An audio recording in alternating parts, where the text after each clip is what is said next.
Hi everyone, my name is Tish Horney and I'm a very grateful member of Alanon for over 26 years. I will have to tell you that until I came into Alanon, I knew absolutely nothing about alcoholics, alcohol, or alcoholism other than what I read in books, saw in movies, or on TV, the Hollywood version. It was the bum in the gutter, the guy who came home and beat up the wife and kids, was always losing his job, drank away all the money. That was my vision of the alcoholic. Unlike a lot of people who are in Al Anon, I did not grow up in an alcoholic home.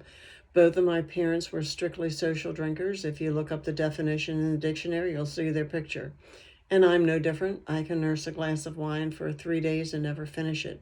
My late husband used to call that alcohol abuse. In any case, it was suggested that I come to Al Anon because it was something that was going to help me find me. Because trust me when I say that I was lost, I was physically, mentally, and emotionally bankrupt.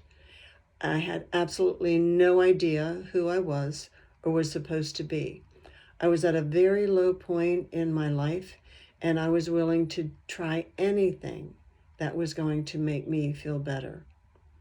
One of the things that I learned early on in the process of my recovery was that alcohol is a depressant. That alone explained a lot of what I had been experiencing most of my life.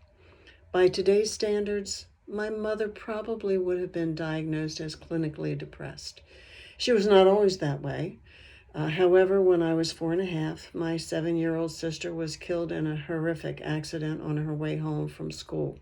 We lived in one county and went to school, private Catholic school, in the next county separated by a river. There was no bus to take us back and forth to school, so several of the parents pooled their resources and hired a cab to do that each day.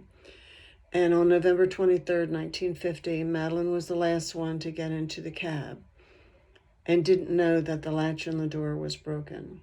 And as the cab crossed over the river and rounded the bend, the door flew open, Madeline fell out and was immediately by a dump truck that crushed her because he couldn't stop in time.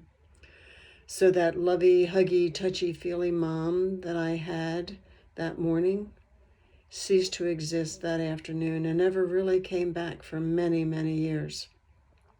I never knew what mom I was going to have from day to day.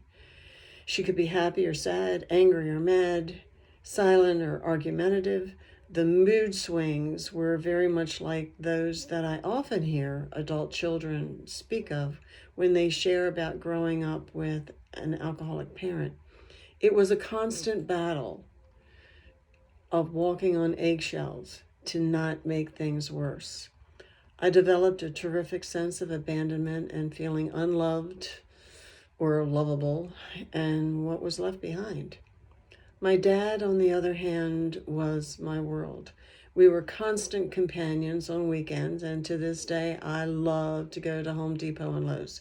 If they sold clothes, I would have one-stop shopping. He taught me how to use tools, how to hang wallpaper. He taught me how to paint. He also taught me great patience. And he was the most even-tempered and patient person I have ever known. I think he recognized the fact that my mom wasn't as present in my life and tried to fill that gap as much as possible. Both of my parents were vocalists, so there was always music in our house. And my dad knew that I loved music and I loved to dance, so he convinced a friend of his, who was the director of the local teen center, to allow me to come to the Friday night sock hops, even though I wasn't the right age. I was big for my age, so at 10, I started to go to the weekly dances. What Daddy didn't know was that he was handing me over to a pedophile. And for the next 2 years, I was going to be physically abused and molested. The guy admonished me not to tell my friends because they wouldn't believe me, not to tell my parents because they wouldn't love me. And I already thought that I didn't have the love of one parent. I wasn't about to risk losing the love of the other. So I buried it until something totally unrelated brought it to the surface at age 48. And when it came back, it was as though it had happened the day before. I couldn't eat, couldn't sleep, cried all the time. I was a total wreck. My first introduction to alcohol consumption on the large scale was when I began to date the guy who would become my first husband. We had known each other quite literally from birth. We were the two smallest kids in our class, and we walked together when we made our first communion. And we had a mutual aunt and uncle. His father's baby sister married one of my mother's younger brothers. So every time there was an event on either side of the family, we were constantly thrown together. So it became absolutely no surprise to anyone when we started to date. He went to an all-boy Catholic high school, and I went to an all-girl Catholic high school. He was from a big Polish family, and there was beer and booze at every event, from baptisms, first communions, confirmations, graduations, weddings, funerals, birthdays, holidays, etc.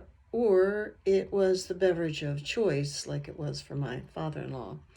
When we got married, it was the merger of the two largest families in the community. We had about 300 people at our wedding, and they were almost all relatives, with the exception of a few friends from college and the neighborhood who weren't related to us. Going to an all-girls school, it was a big deal to have a boy's ring when you were in school. I never got it. After high school graduation, I went off to board at a college 30 minutes from home, and he commuted 30 minutes in the opposite direction to the state university. I came home just about every weekend, and he would take me back to campus on Sunday evening. After about 2 months into our freshman year, he decided that he was going to give me his school ring. I didn't want it then. I had been living in the desert of no boys for 4 years. Towson College was co-ed. There were boys, lots of them, and they wanted to take me out. So I tried to give him the ring back, and he cried. And being the ultimate people pleaser that I am, I gave it, I took it, and I sat it on my dresser Sunday through Friday and dated guys on campus, and then I'd put it on Friday night and go home for the weekend. And then I'd repeat the process. Now, I am not proud of that, and I have made amends for that since then. And I did this until we got engaged in our junior year, and we began to make plans for our wedding. I graduated on Tuesday, he graduated on Saturday, and we got married on Sunday, June 9th, 1968, and we were off to the races. I can honestly say that in those 6 years of our dating, I only saw him become physically ill after having too much to drink twice. And I chalked it up to him mixing booze and beer and not eating before he drank. So it was not really a concern of mine about his drinking, because he didn't do it that often. For the first 6 months of our marriage, we lived in a one-bedroom apartment about 10 miles from his home. And during those 6 months, we would come up to his parents' home on the weekends so that I could do laundry, and he was helping his father renovate a mom and pop grocery store that they had attached to their home. And they closed it after he graduated, and it was the perfect size for us. That is until I became pregnant with our daughter, and we needed a second bedroom. So we switched sides. His parents moved into what was the grocery store. We moved into their house, and I loved being so close to his parents. I mean, we had built-in babysitters. And the rest of his extended family, as well as my aunts and uncles and cousins, who all lived within a 2-block area. It was like this little commune. When my son was 4, my mother-in-law passed away, and my father-in-law was a lost soul. Even though my in-laws' form of communication was yelling at each other, if Dad could have crawled into that casket with Mom, he would have. I was a stay-at-home mom, and since Dad didn't drive every day, he found some place for me to take him. And I would be trying to get my daughter ready to go to school in the morning, and he'd be coming over wanting to know what we were going to have for dinner. He used to keep a key to our side of the house in his pocket and would just let himself whenever he felt like it.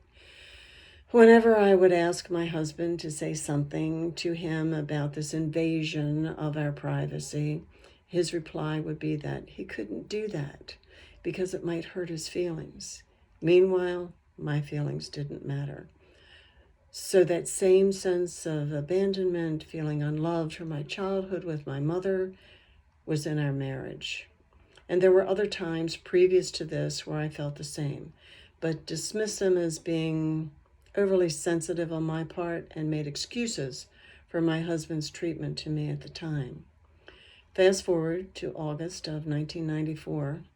Our daughter's married. We have a grandson.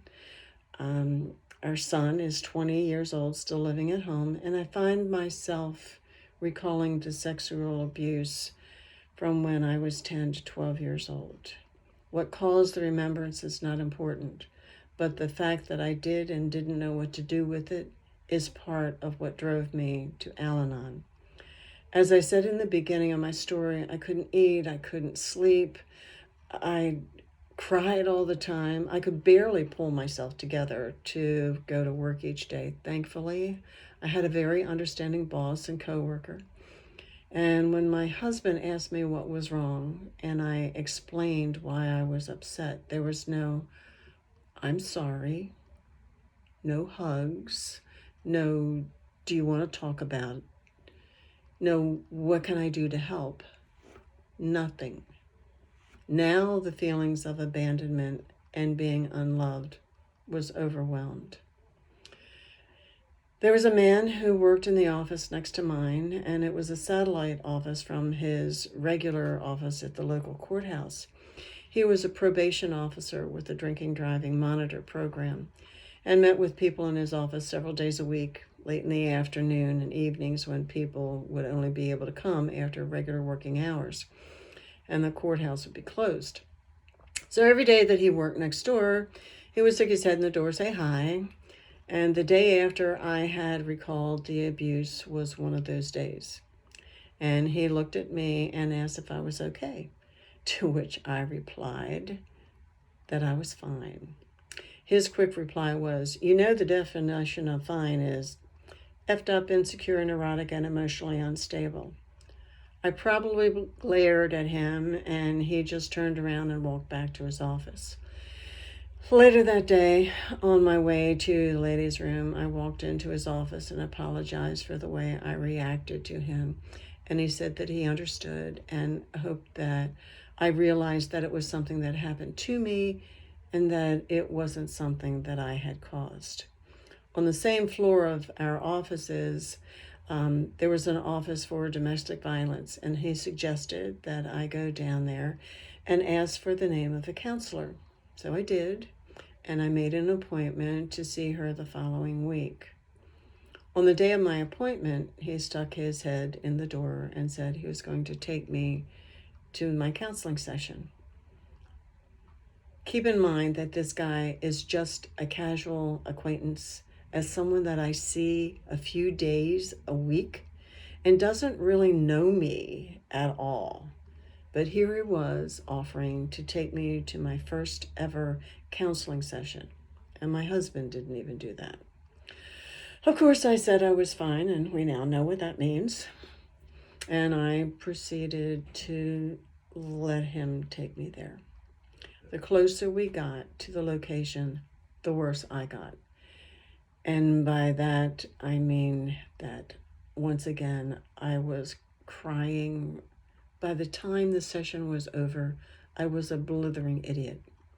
He very calmly got me into his vehicle, called my office and told my coworker and boss that I wouldn't be able to come back to work. He took care of me the rest of the day. By that, I mean that he nurtured my hurting spirit. He took me to lunch.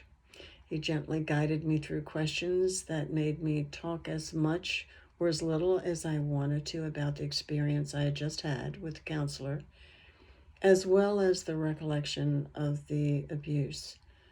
I began to have weekly sessions with the counselor at 10 on Tuesday mornings, and at 11, He would meet me at the Wendy's nearby and deprogram me so that I could go back to work. For anyone who has ever gone through therapy, you know that when you go in for one thing, you end up having to deal with at least 5 more. I was no different.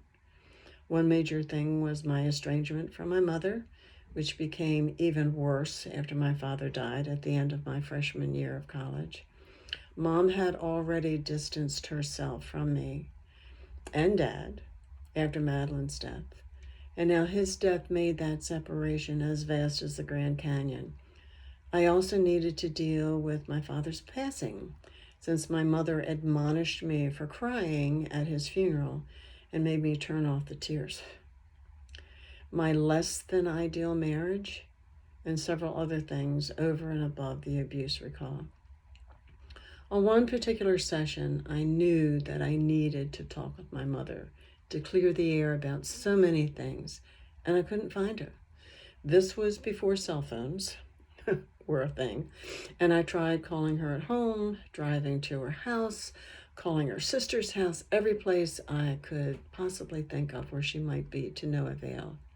In my desperation to locate her, I called the courthouse where Brent was working and explained what was going on. He said he'd be right there. When he arrived, he told me to get into his vehicle, and off we went to the cemetery where my father and sister are buried. And as we stood at the graves, he said, "Well, Mr. Burton, I didn't think we'd meet this way, but Tish needs to talk to her mother, and I hope you can help her out." And with that, my mother's car pulled around the corner and sat at the curb in front of the graves. Brent said, "You've got this," and left me to speak with her. Now, this is before Alanon, and before I learned to expect miracles.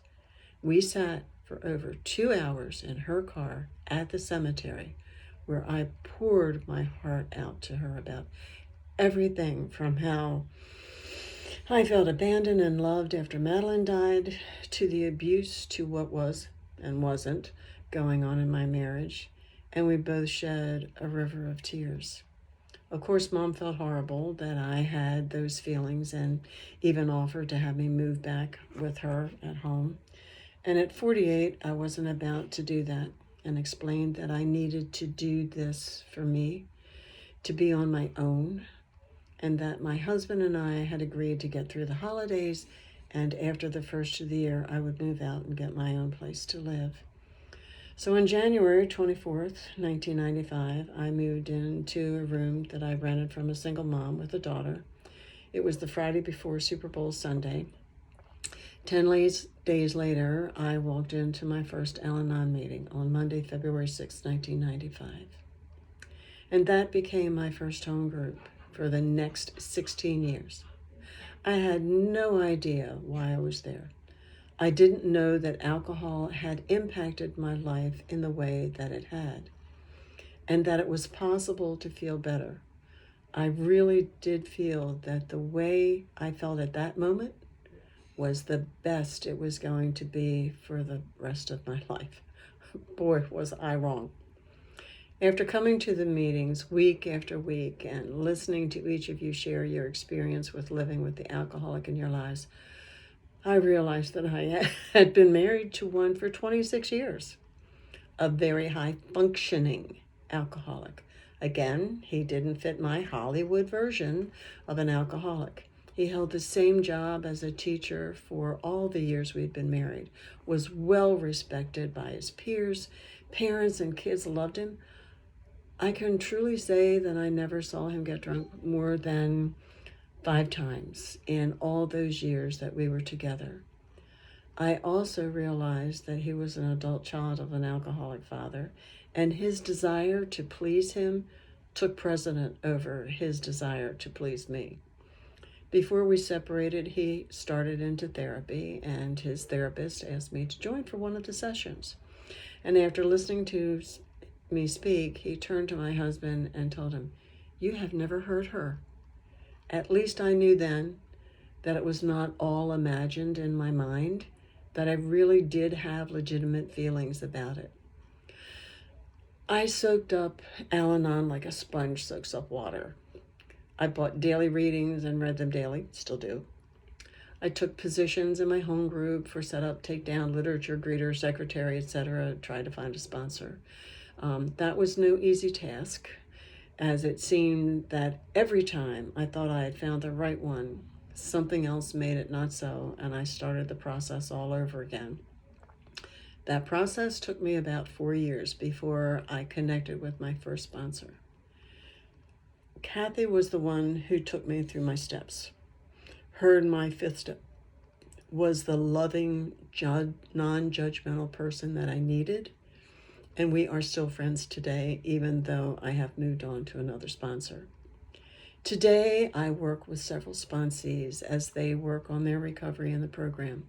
I have a sponsor whom I love and feel comfortable sharing everything with, the good, the bad, and the ugly. I do service work on many levels within my district and try to just be of service wherever I can.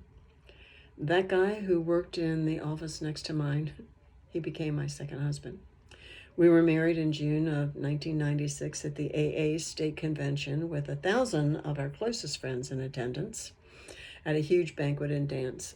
Seriously, we did have about 100 of our program friends from back home who attended our actual ceremony held in the gazebo on the parking lot of the hotel where the convention was being held. Our name badges said bride and groom, and everywhere we walked throughout the hotel, we were congratulated. We worked the program within our marriage as well as in our respective lives. I know that AA and Alanon are programs of love, unconditional love, and that's what we had for each other. Brent had 14 years in AA when we met and was such a strong example of how life could be when you worked the program. He wasn't perfect, but then neither am I. So we were really just perfect for each other.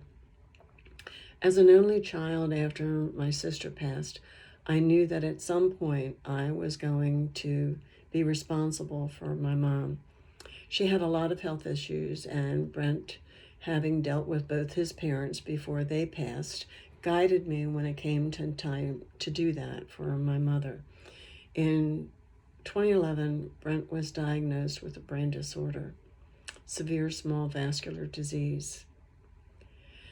As the smaller blood vessels broke down in his brain, they leaked fluid which collected on either side of the brain stem. And, excuse me, it caused imbalance while walking. Short-term memory loss was a big thing. And in 2013, he had a shunt inserted, and we were really hopeful. However, on May 22nd, 2014, he suffered a major brain bleed. Didn't recognize me, know my name, slipped into a coma, and passed away on the 23rd. We were each other's soulmate, and I will be eternally grateful for having had him in my life. Without him, I would never have found Alanon and would probably still be living my miserable life. At least I think that may have been the case, because I was not a strong person on my own. But Alanon has made me a stronger, better person today. I went from being someone's only child to someone's wife to someone's mother, and I got lost along the way. I have found myself through the program of Alanon. I know who I am, what I like and don't like. I have learned to take what I like and leave the rest. About 9 months after I came into the program, I worked on the committee for the Alanon portion of the fall AA convention. And it was my job to pick up one of the speakers from BWI Airport. She has since passed away, but Blanche Doyle from Texas shared these words of wisdom on the drive to the hotel. She said that when she first came into Alanon, her life was at a hopeless end. But today she has endless hope thanks to the people and the program in it. I know that to be true, and that is my wish for each and everyone who is struggling with the effects of alcoholism, whether it is as an alcoholic themselves or as a family member living with them. There's help in the rooms. You just need to find your way to the rooms. The rest is up to you and God. So thanks for letting me share my story with you today.